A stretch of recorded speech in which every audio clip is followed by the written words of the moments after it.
Hey, Miller Strategy Battle Gamers. We're here with our next Journey vlog. It's been a lack of Journey vlogs in the year of 2020, but we got one coming up for you guys. So, what event are we going to there, Jason? We're going to the ambush at the Dry Falls of Rauros, and it's called the Dry Falls of Rauros because it's actually going to be at a brewery in Hendersonville, North Carolina. It's going to be a brewery. It's going to be a escalation event. Yep, 450, 600, 725, and 828. 828 because the area code for the Hendersonville, Asheville area is 828. All right, guys. So we'll be back with our armies, and we'll go more in depth in the event.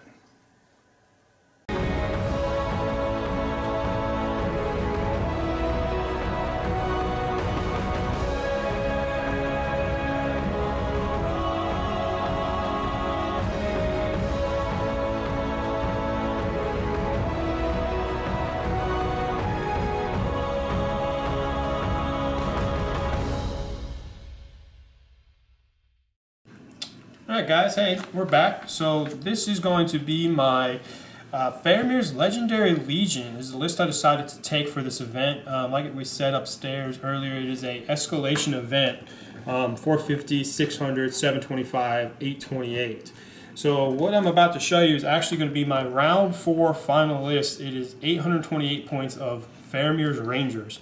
So in Warband 1, I have, of course, Faramir, who is mandatory to take for the list. He is on a horse, and I've gone ahead and just used his really nice model because I really like it. I thought about maybe possibly kit bashing with the old Faramir Ranger model, but I decided not to. I just like the look of this model and decided to take it. But he is on horse, and he is leading at 828, 14 Rangers of Gondor with spear, and 1 Warrior Minas Tirith with shield and banner. And then down on the row we have Madril, Captain of Vithilian. He is leading 10 Rangers of Gondor with spear and just 2 regular Rangers of Gondor. And then we have Anborn, who is actually the new model.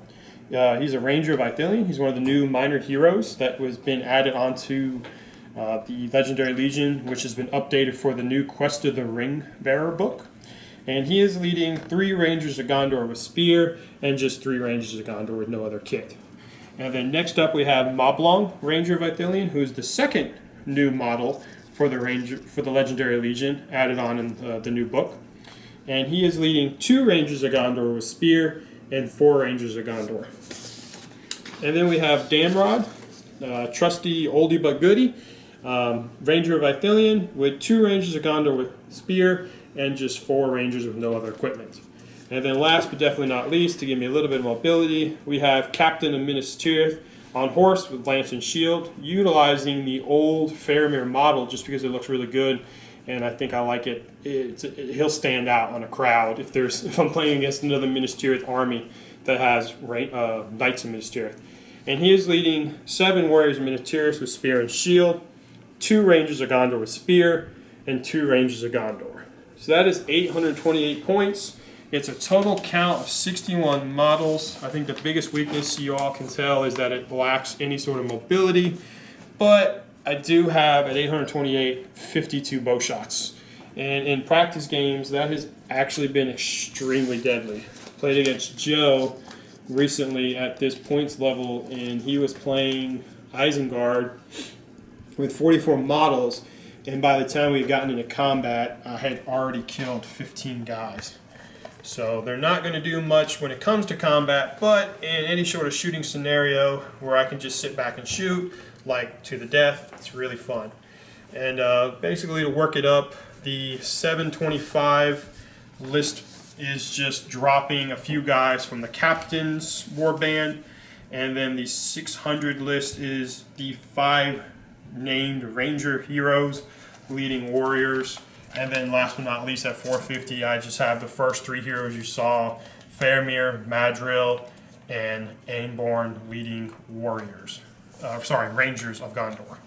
So definitely maximizing the ability to take as many Rangers as possible because they don't count towards your bow limit. So definitely one-trick pony. Any sort of scenario like Contest of Champions, it's probably going to get smashed pretty hard. Even Lords of Battle, just because of the fact that it's got so many models, I probably won't be able to make up what it'll take to break me against the enemy. But it has been really fun to play, and I think I'm really looking forward to seeing how it does. So that's my list, guys. Hope you enjoy it. Yep, we'll be back with the list I'm taking. Alright guys, I'm back playing Lake Town for this tournament, the Escalation League. And I'm taking a little bit of a different model than Lake Town, I guess. So let's go and start. Let's go and start with all these models you see here. This is my 828-point list. I'm taking Bard the Bowman. He is upgraded with a horse and armor. He's leading Alfred, Sigrid, and Tilda. 7 Lake Town Militia with shield, 3 Lake Town Militia with shield and spear, and 4 Lake Town Militia with bow. The Iron Hills Dwarven Chariot. Very nice model. Fun model to put together, I think. It is time consuming. Jason just put one together not too long ago, so I think he can attest to that. Yes. And this is upgraded with the captain, so I'm taking a captain with the chariot. Next on the docket is Percy, leading 6 Lake Town Militia with shield, 2 with shield and spear, and 4 Lake Town Militia with bow. And last but not least, Bilbo, the Master Burglar, leading 5 Lake Town Militia with shield, 2 Lake Town Militia with shield and spear, 3 Lake Town Militia with bow, and then 1 Lake Town Militia, not upgraded with anything. That's a conversion right there that I made. And so that's the 828-point list. This is what the army is going to look like in round number 4. Now let's do a quick overview of what I am taking for my 400-point list. I am taking the chariot all 4 rounds. That is going to be all 4 rounds. Hopefully it pays off. Bard will also be joining us in round number 1, leading 4 Lake Town Militia with shield and 2 with bow. And then in the next round, we're going to be adding Percy into the mix. And he is, I think, by himself, 400 points. Or, sorry, 600 points. Yep, just 600 points. Percy is by himself. I am giving Bard 6. He's going to be leading 6 Lake Town Militia with shield, 4 with shield and spear, 4 Lake Town Militia with bow. And then that's where he starts leading the girls and Alfred.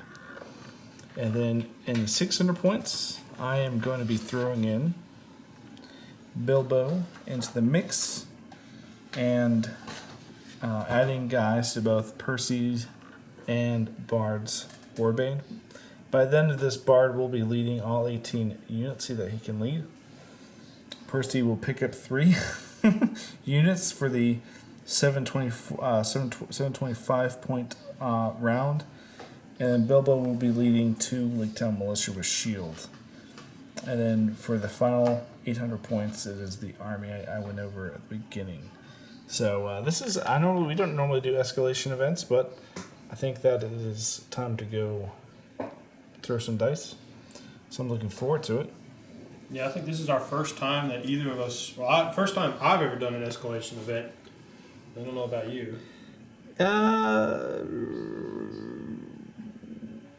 Yeah, I feel like it is actually, yeah. Because we usually just do standard set points, but I think it'll be different. It's definitely one of those things where we've had to practice at different levels, so you're going to have to, we really had to learn different ways to play at each level. And I'll be honest, this is not the Legion, this is not the list I was originally taking. I was actually practicing with Corsairs because I was painting them up for our narrative scenario that we're going to be doing next with the Assault on Pelargir. So stay tuned for that in the next coming few weeks. But I just found that Corsairs really didn't match with how I wanted to play, and I was trying to figure out what to do, and I was finally like, you know what, I played this Legendary Legion with Famir's Rangers a while back. It was really fun. It's not really complicated. You're just kind of shooting at your opponent, and then for the most part, once I've gotten into combat, if I went with a lot of spears, as I'm sure you could tell. My thought process being, since I have overwhelming numbers for the most part at a high model count, especially for 828 with 61 models, I can spear support a lot and have 2 dice in the fight. And it's hit or miss. If you roll good in combat, you know, I can kill pretty well. except against high defense things like would not be wanting to play against this Iron Hills Ballista or Iron Hills Chariot. Yeah, I believe that especially the first, I would say, 2 rounds, maybe even the first 3, that I'm banking a lot on the Chariot to do good. Yeah, it can do it too. Yeah, We've both played with it now.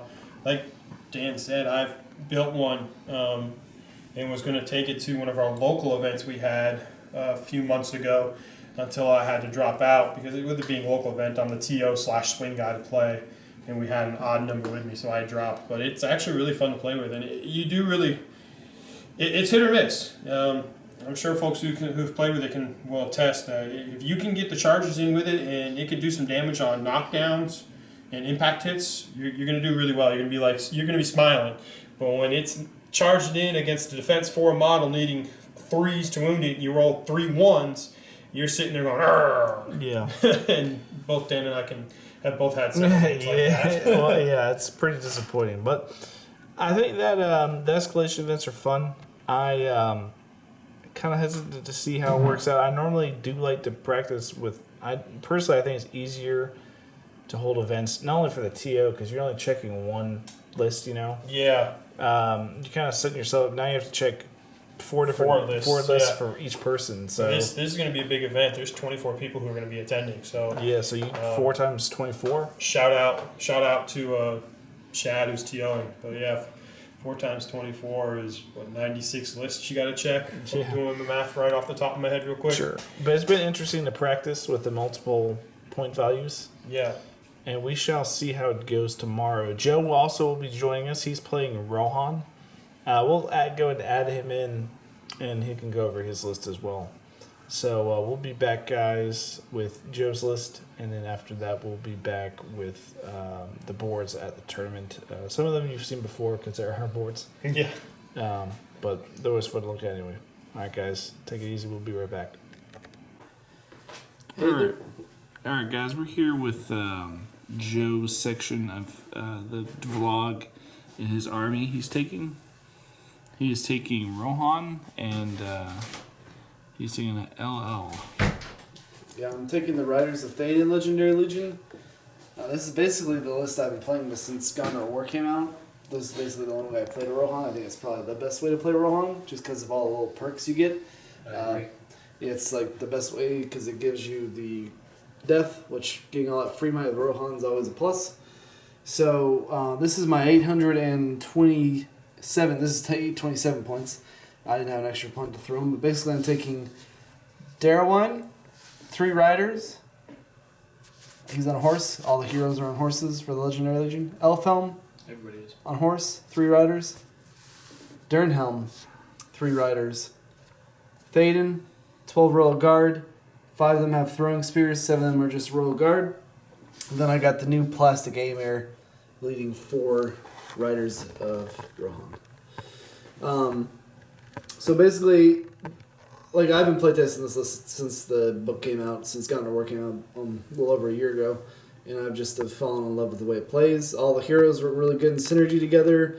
Like when the book first came out, I thought Elfhelm was kind of a joke, and then I started seeing how his throwing spear of doom can assassinate banner bearers, horses, whatever. Well, it's the first place to win an army too, because you won the Pass of the Dead event back in November of last year. That is true, and it's because that turn of death is what does it for this list. Yeah, it does. So you get the way I pack as many heroes in the list as I can. I know my model count isn't as high as like some Rohan players, but that basically means when I call death, I get 5 free points of might. So that's kind of where I think it has that synergy, I guess.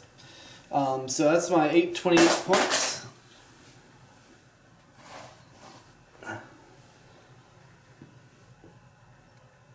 My 724 list, again I'm a point short, is basically the same army minus Elfhelm and his 3 guys. Then my 600 point list is Thaden, Aemir, Darwin, and Durnhelm. But their warbands aren't as fleshed out. And then my 450 list is Thaden, Aemir, and Durnhelm. So basically, I add in Darwine and his 3 guys, and Thaden has 5 Royal Guard, Aemir has 3 riders, and Durnhelm has two riders in their warband. So that's basically it. Just kind of gradually add in heroes and add in models in each warband. So that's one of the beauties about Rohan as a rider. Rohan is such a versatile unit. Yeah, especially with the buffs that they get from charging within 12 inches of Thaden, not only to their strength, but also their fight value. I mean, you try and maximize your riders, only being a point more expensive on the base value. You pretty much balance 12 riders to 12 Royal Guard at your 828 list. So you've got a good bit of fight 5, so to speak, if you get the charge off, which is a real boost for the army. Yeah, and the thing about so I know in the new rule set, Royal Guard are like the bee's knees because their fight value is 5 on the charge. But I still believe having riders in there to have that bow count is kind of like necessary. It's totally necessary. So yeah, I kind of split it 50-50. Honestly, I wouldn't mind cutting out a few Royal Guard and putting in more riders, but again, the Bodyguard fight 5. That too is the other thing we forgot. Bodyguard's really good, especially for terror armies, which is becoming a new thing. You see a lot of terror armies now. So that's my tournament list for the Forts of Rauros. Is that the name of it? Ambush at the Dry Falls of Rauros. Yeah, so that's my list, and we'll see how it does tomorrow. See if I can go 2 in a row. All right, guys. Well, we will be back with the display of boards. So guys, we're here at the event. It was about a 2-hour drive from Jason's house. That's where we all spent the night. So let's go over some of these nice boards. So the first board is this Rohan board here. Very nice. Looks like a nice Metacell. And a nice. I would say this is like a rug or something. They spray painted. Looks like the landscape of Rohan. So this is a new board for the channel. It looks very nice. Here's another board here. This just looks like just a town. Very nice. Some good scattered terrain.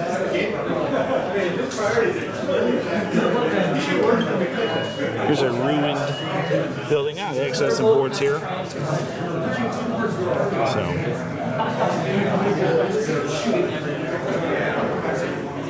Here's the Hobbiton board. You guys have seen this many times on the channel.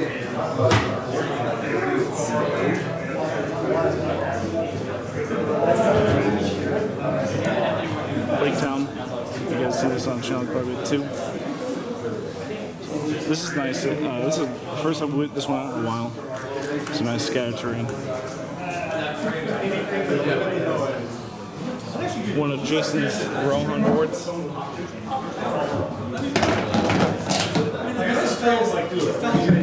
This is the Alex Wright Rohan board.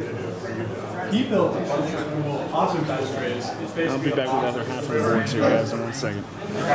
This looks like a Bree board almost. Over here we got a Snowy board. I got 2 more boards, guys. I'm trying to get through everybody, so I'll be right back. This is another board here. It looks like another Bree board. There's some trees here. You have to check this out. Okay. And last but not least, we got this board here. I think we have one more board we're setting up. I think it's going to be one of our Rohan boards. So we have a 2-part Rohan board. So, all right, guys, we'll be back in just a bit. Hey guys, we're here after the round 1. A beautiful day here in Hendersonville. And so I'll go and take it off. I got a 0-0 draw for round number 1. So that's not a bad thing, I would say, round number 1. So it was a good game versus Isengard. Very nice opponent. He's playing out of Seattle, and he's playing, spam of guys with a Captain Alerts and a Ballista. So let's go Jason next. What's up? I got a 7-0 victory. It's playing Raymond Bolton from Chicago. Good game, Raymond. I'm sorry. He had, what's it called? Sharky's Rose, Legendary Legion. Out-modeled me but I almost broke them in shooting because they had to get to me to the death. Log march, I just sat there and shot. But yeah, 7-0, broke him, was unbroken, and quartered him. So no banner VPs or anything, and he hit his leader, which was pretty smart. But yeah, it was a good game. Thanks, smart. Raymond. All right, Joe, tell us about your game. So I versed Richard. It's his first tournament ever. He's a nice guy. I kind of walked him through the game a little bit as we played. I got a 10-0. I was playing my Rohan. He was playing Thranduil's Halls. Basically, I was able to call it a turn of death, trap Thranduil, and I was able to kill him. I broke him and got him down to 25%. Thaden was still alive, didn't take a wound. I wasn't broken or reduced to 25%. So neither of us had banners either. So. And last but not least, we got Derek. Yep. Derek in the. Yeah, so I'm playing a Rodden Corsairs. You know, this is tradition. Yeah. Now let's see. I challenged my opponent, and I ended up getting a 12-0 win in my favor. So that went well. Yeah. That went well. Yeah. So I would say everybody did good their first round. So we'll see how the next round goes. We'll be back. We're on lunch break right now, so I think next round's gonna start about 10-15 minutes. All right, guys, we'll be back. Hey guys, so we just got done with round number 2. I would say it was a good round for everybody. We played. What was the name of that snare, guys? Retrieval. It's pretty much you guys start. You each get an objective in each corner of the board, opposite corners, and you deploy diagonally instead of the natural half and half. And so the objective is to grab their objective and bring it back to your board. Yep, try and run it off your board And edge. you get the points stacked for that. So if you have the objective, you get 3 points. So if you remove it from the original position place, not control it, just remove it, because you can remove it and die, which happens, you get 1. If you remove it and you're in possession of it, it's 3. If you're in possession of it on your board edge, your board half, it's 5. And if you have run it off your side of the board, it is 7. And then it's 1 for, 1 for breaking, It's 3 for being unbroken. Yeah, it's and then so 1 and 2 for killing leaders. Yep. So here's how I'll go first. Versed ruffians, a lot of ruffians, and it's hard to stop that many models from because I was like I can't get past that wall. Even with a chariot running them over. With a chariot. So what happened is I deployed my strongest warband against most of his guys, and then the chariot and Percy. Just the chariot and Percy. That was it against the other half of his army. First turn, the chariot ran over and killed probably 10-15 guys. I did a heroic march. It So just ran 11-inch over. movement, Yep, yeah. It just ran over. Yeah, that's really good. And then, so I killed. Then game is he killed Bard, overwhelmed that flank, killed Bard, so he got the 2 victory points for killing my leader, and he hid Sharky, so I can get to him. And then I got the breaking points, so I broke him. He did not break me. He was 1 away from breaking me. Yeah. And I got the breaking points, which was 3, so I was unbroken. He was broken. So, Jason. I got a 3-0 victory against the new Nazgul Legendary Legion, and let's just say trying to charge with Courage 1 Rangers because of the stacking -1 for the Harbinger Evil. It sucks. But I was able to use Faramir. The only thing Faramir did was just run around the edge of the board using his 3 points of might to call heroic movements so he can move. And just drew a blank, I'm sorry. Oh, he picked up the objective. That was it. I was 1 away from breaking as well, but he didn't get it. Time ran out. 3-0 victory. I'll take it. Definitely. Joe. All right, so I'm playing, of course, my Rohan Thaden Legendary Legion. I versed the Helmsguard Legendary Legion against Jerry. He plays up in Virginia. He's a nice guy, great guy. So I was able to call death first turn of combat and killed quite a few guys, handful. He was able to get to so then pretty much the rest of the game I lost priorities and roll-offs and things, and I didn't get as many charges. But I got Amir into the objective turn 2 and was able to just try and run him back the rest of the game with him. That kind of cost me in terms of killing power, but the end game was we were both broken. I killed his leader, but he wounded Thaden, and I had the objective, and he didn't. So it was a 6-2 win for me. So close game. It was a close game. No, it was actually a fun game. It was close. I've actually never played Rohan vs. Rohan before, so it was fun. So now you can say you're the king of Rohan. Well, I guess I could. Derek won his game. It apparently was really close. Oh, apparently it wasn't that close, but it was a 10 to something. 10 to something. I haven't seen Derek, but that's what I was told. So, all right, guys, we'll be back with the end of the third round. This is a 4-round event, so we got 2 more games ahead of us. Hey, guys, so we're back with the third installment of rounds 3 and 4, and then talking about the ending of the tournament. A band started playing at the event we were at, so it became kind of loud, so we didn't record the last 2 rounds. But the third round, I versed John Bealey, who we were all very familiar with. And at first I thought I won. And we turned in the scorecard, and he went back and looked at the rules for that scenario, and it was it was the domination type one, but there's 4 set objectives. Breakthrough. Yeah, breakthrough.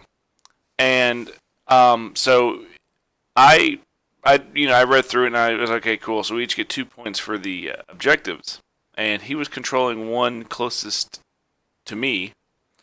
I was controlling one, but I had more models on the one closest to him. And then the 2 side ones, he was controlling one, and I was controlling one. And I broke him. So I thought that I had won a 4-6 win, when in actuality, he had 3 points or whatever, 2 points, 4 points for the one closest to him. Yeah. It's 4 points. Yes, 4 points. Yeah, if you control your opponent, since it's breakthrough, you got 2 middle objectives and one on the far side of the piece. It's capturing control without the center objective. Yeah. And the 2 middle objectives give you 2 points if you control whole and have twice as many. 2 points. If you control, there's no enemy models around. 1 point if you control and there's more of your models than the enemy.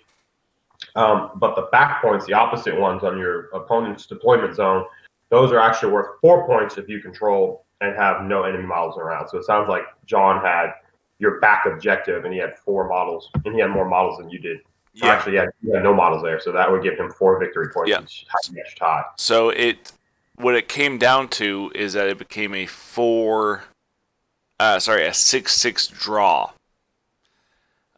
So we went and we fixed that. So, then my last round, I played against one of the Virginia guys, and he was playing Angmar, and we were playing Fog of War. So my goal was to kill the Shade, protect Bilbo naturally, and to get to a piece of terrain in the back left corner. And we were playing on the Angmar board, which you guys probably saw in the beginning of this video. And there's a huge river running through the center of it. Vertically, not horizontally on the board. So I deployed my chariot, Bilbo's warband, and Percy's warband on the left side of the river. And I deployed Bard's warband, which was the biggest warband, on the right side of the river, and moved up.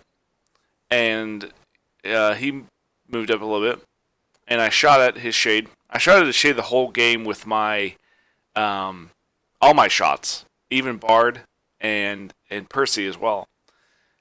And not Percy, yeah, Percy, Bard, and the chariot, and killed some orcs. He deployed a contingent of wargs and warg riders on the right side of the board. My right, his left, so that'd be in front of Bard. And I went and pretty much piecemealed that warband with Bard. And then he moved up and activated the Shade and actually paralyzed the chariot driver, so I couldn't move the chariot. And he kept charging the chariot with guides and using the Shade and minusing my dice rolls, and he did 2 wounds to the chariot. And I sent Bard over to grab my objective. He sent birders around flanking, got Percy. So I kind of figured that he was going to go after Percy. He'd be the easiest one to kill. So in my mind, I was like, okay, right now it's probably a draw. And then I broke him. So I was like, I get those points there. I really wasn't close to being broken. So I was good. But then birders started killing guys in Percy's warband. So I was like, okay, he's starting to kind of catch up on the kills. So I would say the second to last turn of the game, I rolled a dice to get rid of paralyze on the chariot. Rolled a 4. He'd been paralyzed almost the whole game, so I went and used my 2 might to boost it up. 1 priority. It was like picture perfect. 1 priority. Charged into the shade with the chariot. Didn't get any impact hits on him. I really actually impact hits kind of whiffed it, honestly. So I then won the fight with the chariot and dumped all my dice, 12 dice, because I didn't shoot with the chariot. And he didn't kill any crew guys. So I got the charge. The chariot has 2 attacks base. I got the charge, so it was 3. And then I went ahead and used all 3 of my crew guys and dumped 12 attacks on the shade and didn't do any wounds at strength 4. Okay, I was okay, no problem. 1 priority again. Are you serious? You didn't do any wounds? No wounds. No, wait, I'm not even done yet. I'm not even done yet, man. Oh my god! 1 priority again. Charged the shade. Didn't get any wounds on the shade with the impact hits again. Dumped 12 more dice on the shade and did only 1 wound. So after I shot at him with strength 4 shots the whole game, dumped 24 dice on him, or 22 dice? Yeah, 24 dice on him, and shot at him with Bard, and shot at him with Percy. I did 1 wound out of the whole game. It's a defense 8, isn't it? Yeah. Yeah, I understand the plight of that only too well. That was my round 3. Oh man, that sucks. So the game ended with me. The game ended like this. He got his objective piece. He killed the guy he was trying to kill. He was trying to protect his ward chieftain who I had killed. So he got 6 points. I protected Bilbo, which was 3 points. I broke him and was unbroken, which was 3 points. I got my objective, which was 3 points. And I wounded the shade, which was 1 point. So I got 10 to 6.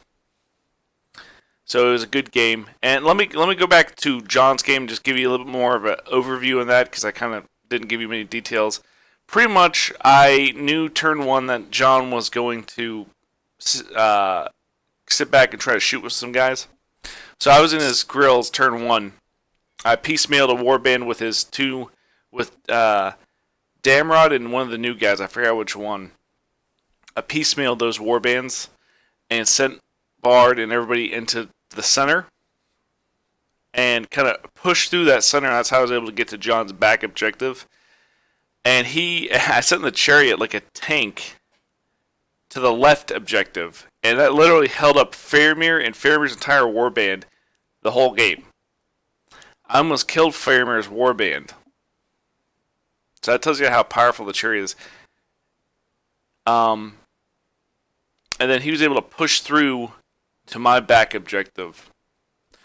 So I took the right objective turn 1. I took his back objective. He took the left objective. And he took my back objective. So it was a really close game. He did a good job.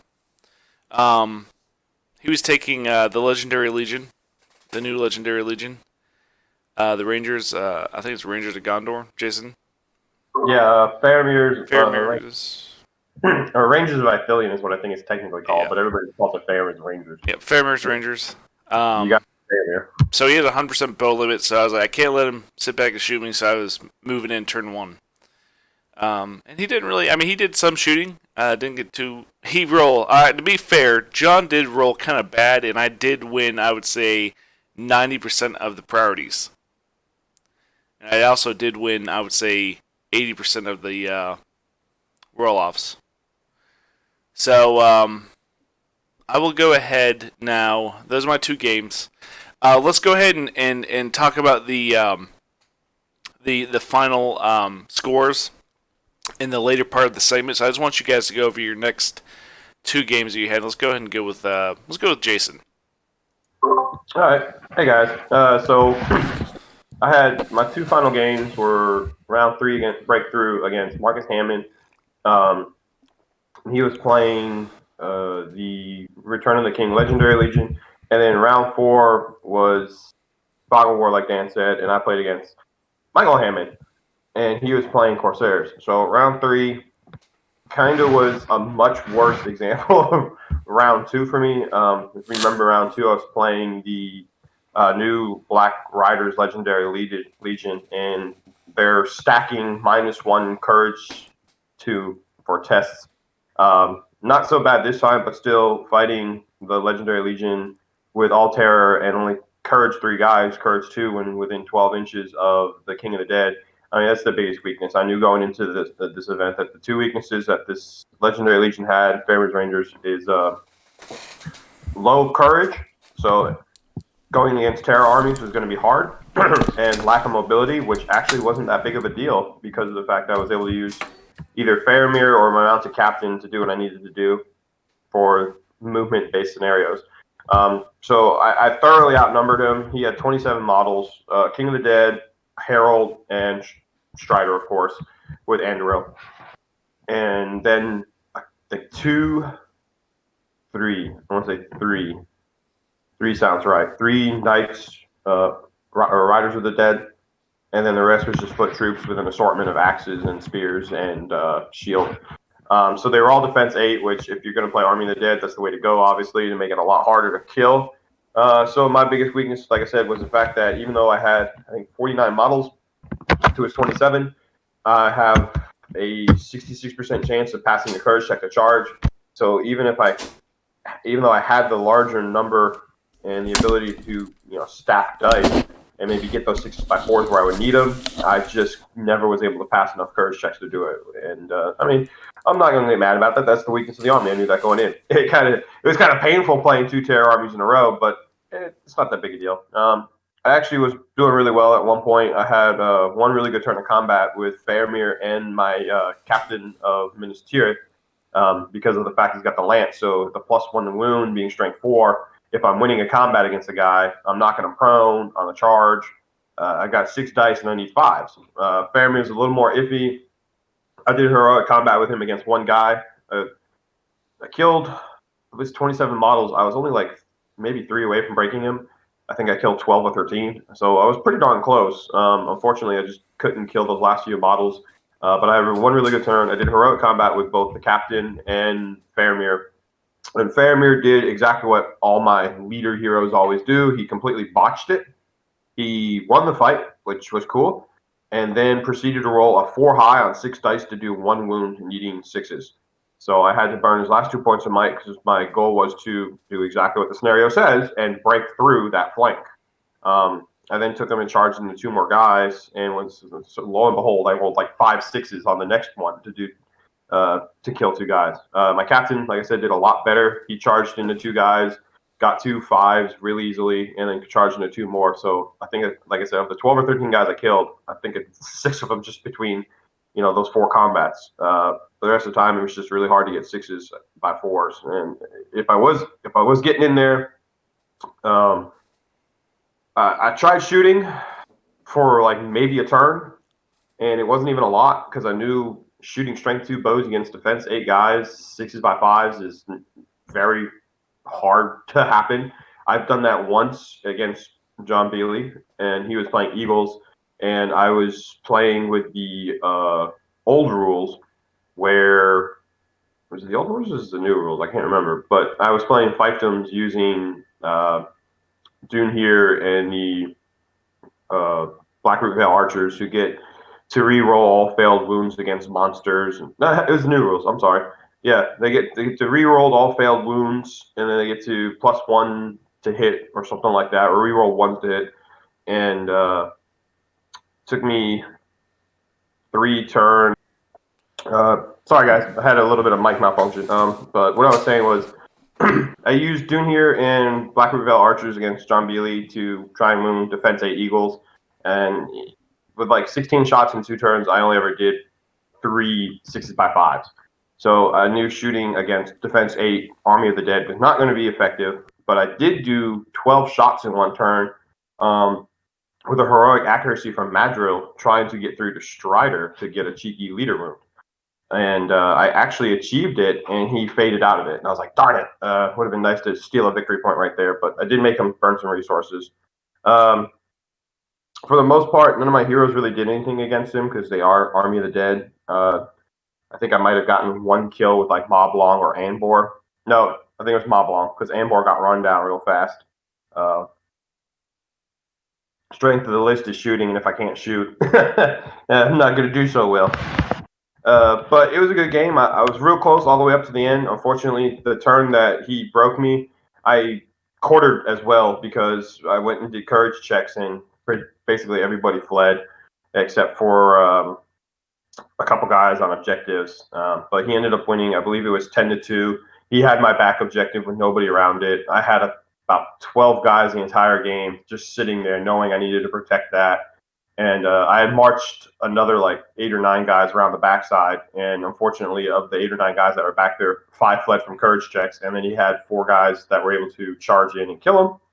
I had 2 guys sitting on an objective, and that were my 2 VPs. He killed Faramir.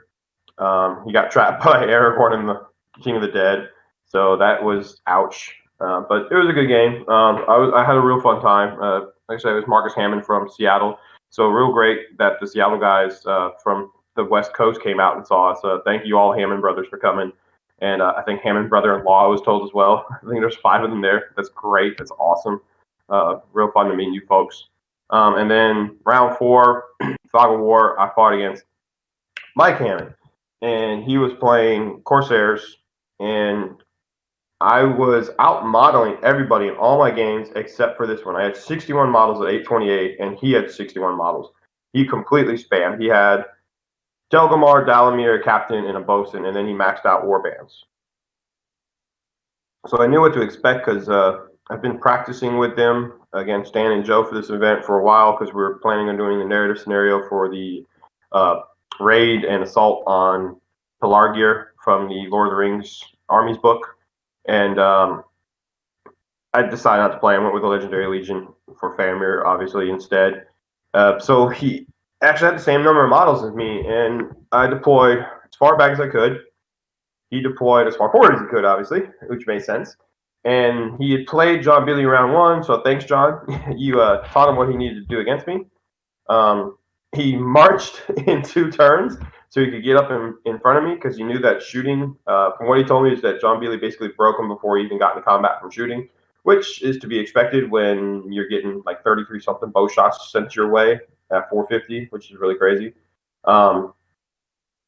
So he was smart, though. He put his arbalesters in the front, which he had a fair number of, so he was able to walk behind a defense 6 wall against shooting, and it made it really hard for my shooting to work. And in practice games, once I broke through a few spots and was shooting a defense 4 guys, and in practice games I've been doing really good. It would take 4 or 5 shots to get a wound against a defense 4 or defense 3 model. Unfortunately, this is just one of those times where it's like, okay, well, I'm going to 4 shots here and hope I get a lot of 5s, and then I'd shoot like 12, 13 shots and only get 1 wound. But I was able to swing my right flank a little bit. I just made him come to me, and then as he was getting closer, I was slowly moving my right flank in a pincer move, and then I actually played out because I didn't know it. I couldn't tell what piece he was going towards. I thought the terrain piece he was going to was going to be on my left flank based off of how he was moving, and unfortunately, that was not the one he chose. And, well, I'm sorry, unfortunately for him, lucky for me, it wasn't the one he chose because I ended up pincering and literally blocking him out from getting to the terrain piece he wanted. And he completely thrashed my left flank because he had all his heroes there. But my right flank was able to come around, pincer in, and yeah, so he was able to destroy my left flank pretty well.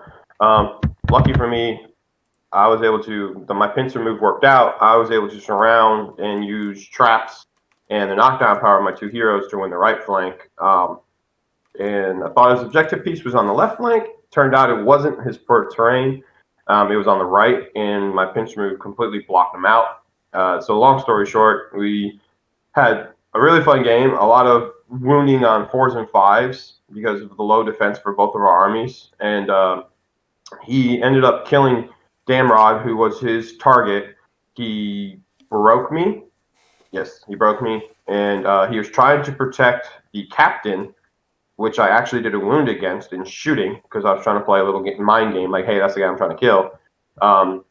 So he got 5 VPs for that, 3 for killing Damrod, 1 for keeping his captain alive, but it took a wound, unfortunately, and then 1 for breaking me, and then I got 10 VPs because I was trying to kill a bosun, and I was able to actually heroic combat in 1 turn off of 1 Reaver with my captain and charging against the bosun and just wrote him into the dust, unfortunately, because I needed, I think, 4s to wound him on 6 dice, and that would work really well. I think I rolled like 4 4s.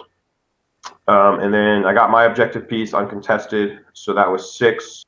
And then I was trying to protect Madril, which I did. I had him in part of the pincer area where I had a huge amount of models, so that no matter how many guys charged against me, I could peel him off and make sure he was safe. And then I broke him. So it was 10-5, major victory to me. So I ended up with 2 major victories, a minor victory, and a major loss. So that was my round 3 and round 4 games. So I think, Joe, you're up now. All right, so round 3, I actually got paired up with Derek, who used to be in our area. We've played a lot. We've versed each other a lot in practice games, etc. And this is actually the first time out of like probably at least 10 tournaments that we've been together at where we've actually gotten paired up with each other. So, but we were playing the breakthrough scenario where it's capture and control without the middle objective. We were playing on our Shire board. So there was a river in between us, 2 bridges, and, like 4 or 5 dikes. So honestly, in terms of getting across, my cav ignores water. Not water. It ignores shallow water. So basically, I put down my heavy hitters on one side. He put his heavy hitters on the other side. I put Théoden on one side. He had Reza. And we played relatively close. And I think because the objective of the game is to get to each other's things. So, and his army is pretty shooting oriented, and I had, this is round 3, so I didn't have the max amount of bow shots I would have had. So we didn't really get in a shooting game. He did shoot a little bit, and he didn't do much with it. And so we got in combat. Combat started happening. His right flank with Suladon and the Corsair Reavers, etc., they wrecked my Rohan that were there. On the left, though, my riders with Théoden pushed. So I charged Reza with Théoden. Reza stood alone basically after this, but so combat hits. He reveals that Théoden's the guy that he was targeting with Reza. I was like, okay. So he won the fight because we struck up. I got we were about tied or something, but I don't really remember. But he basically won the fight and was able to wound Théoden. So I backed up. Suladon charged Éomer. Éomer wounded Suladon. Then my next turn, basically we had 3 or 4 combats turns, and not much really can be said. We slaughtered each other. We both got broken. Both of us killed each other's leaders. And then when we got broken, I had quite a few guys flee. He had quite a few guys flee. His bosun fled. His Corsair Reavers became enraged because he killed everyone that was around him, all my guys, and was able to ultimately start killing himself with his Reavers. And the game went down. He got down to 25%. So the game ended. It was a 9-9 tie. So I think the bloodbath for both of us, we were both happy with that. It was okay. I'll take that. So then round 4, I versed Myers Hammond. He was playing Erebor and Iron Hills combined. He had Dane, Thrain, and Thror. So I was targeting Thrain to kill because Dane I could see Dane being harder to kill. I can't target Thror because he's his leader. Dane to me has Master of Battle. He has the Strength 5. I just saw him being a little more of a threat in terms of trying to kill him. So I sit back and shoot a few turns. Now, I versed this army quite a few times because Sam in our area plays them. So I was like, okay, well, I'm not going to expect to shoot and kill a lot of guys, but maybe will them down a little bit. I ended up killing like 5 or 6 guys with my bows. And then when he got into throwing spear range, Elfhelm killed like 3 or 4 guys. It was insane. I've never done that good against dwarves with shooting before. So I charged him, called death, and I was able to break him in the turn I did death.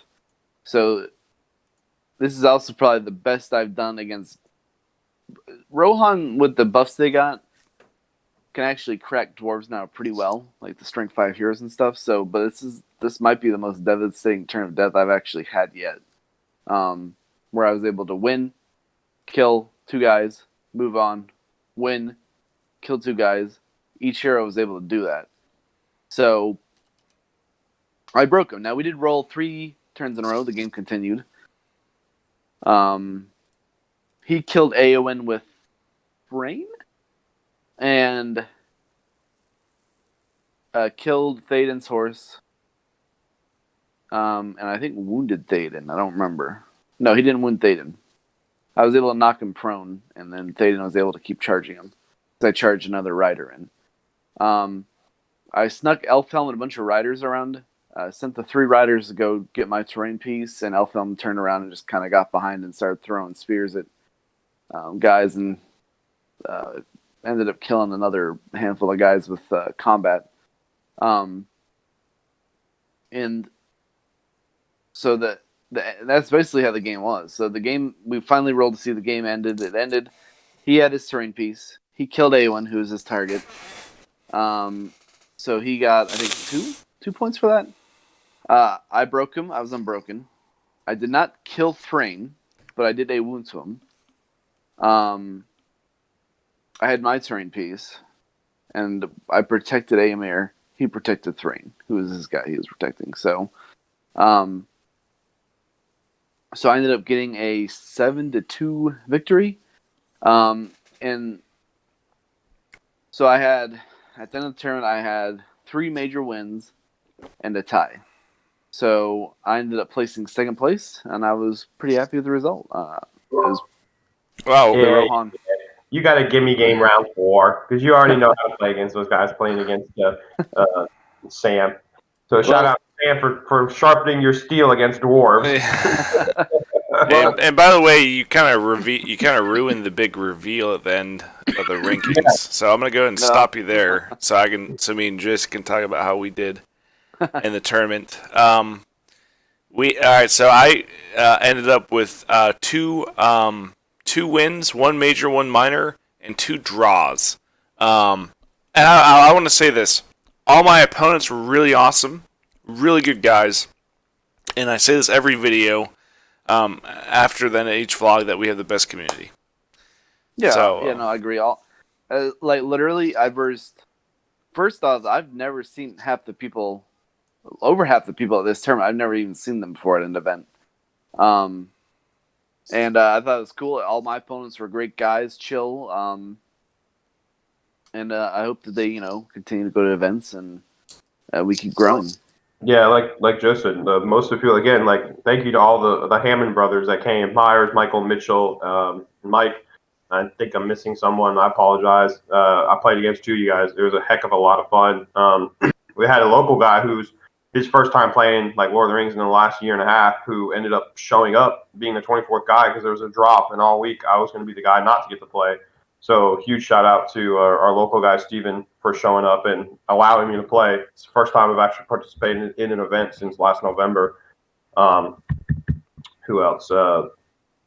The Chicago guys, Victor and Raymond Bolton. Thanks for showing up as well. Raymond, great game. Pleasure as always. I hope to see you in February. Who's new to the game.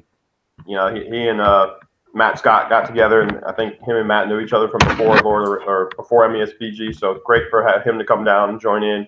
The Northern Virginia Maryland group was Jerry Swanson, Mike Parker, Young Do Kim. You guys are cool. I mean, the three of us hung out for a while afterwards. You know, Danjo and I and those three guys, we hung out and just chatted for about probably a good 30 to 40 minutes afterwards, and they all joined. So looking forward to see you guys in February for our event. It's just great. It's great to see how the communities from all over the U.S. are all coming together. It's really cool. Yeah. So one quick thing is Jason plays 6th at the tournament, and I plays 8th at the tournament out of 24 people. So I'm very happy with that. Very happy with the way the list worked out. The Chariot was a very good addition to that army. I think it gave it a lot of necessary hitting power. Even though the militia can piercing strike with the strength 4, just having that extra knockout power and not have to rely entirely on Bard is pretty cool. And it's just kind of like a tank rolling in there, and it can absorb a lot of damage and also dish out some damage. So I liked it. Yeah, Jason. I think I make correction. I think Jason plays 7th, not 6th. No, I got 6th. I think you got 7th. Did I? Yeah. Okay. Steven Kinzer was right above me, who I just mentioned, and I played him round 2, and his minor loss to me was the reason that he was able to. He got 5th. He got ahead of me because he had 3 wins and a minor loss, and yeah, that's why he placed above me with that legendary Legion of Black Riders. So I mean, I think the Carolina's guys took 5th, 6th, 7th straight in a row, and then 2nd for Joe and 1st for Derek. Yep. I may not be remembering correctly, but I thought that's what I saw. Either way, we had a whole lot of guys in the top 10 position, so great showing for sure. And great showing for everybody. And Jason, you only lost that one game. Yeah, I had 3 wins. 2 were majors. Round 1, round 4 were majors. Round 2 was a minor win, and then unfortunately, round 3 was a major loss against a bunch of scary ghosts. Yeah. I think that was probably one of my more fun games because it was just like, okay, terror check to charge, fail. Okay, let's try with about 16 more guys. Hey, I got 2 pass courage checks to charge. Yay! Yeah, that's one tough thing. I've versed that army twice now in a tournament. Thank God I was playing Gondor, man, with my Fountain Court Guard and stuff, because if I wasn't doing that, then it would have been a pain in the butt to try and pass all those terror chests. Yeah, I mean, it wouldn't matter either way because like I said, I was thinking about playing Corsairs, so either way, maybe I would have been a little better off because Corsairs can auto-fail, so that I would have gotten the Fearless and could have charged in, but it was fun. I wasn't, like, grumpy or nothing about it. It's like, it's whatever. It's a dice game. It's about having fun. Like I said, you're meeting people from all over. I mean, the fact that I've heard of the Hammond brothers before, now that I can actually put a real-life person to the name that you see on Facebook and the groups is so much better. That's all. That's the best part. Yeah, I agree. There's some good guys that showed up, and I'm proud of everybody in the Carolinas League. We did a good job, and I think everybody had a good time. So, one thing about these tournaments, I think is good is it's not necessarily about doing well, but when you've practiced a lot for a tournament. And actually, the practice paid off. I think that's the most rewarding part about winning. Is like, hey, I worked hard. I worked working hard in your hobby, and practicing and doing well, and seeing that all that work and dedication paid off. I think that's one of the most rewarding parts about doing well at a tournament. Yeah. For me, I've played Rohan so much, like practice games, and just the fact that I played them for so long prior.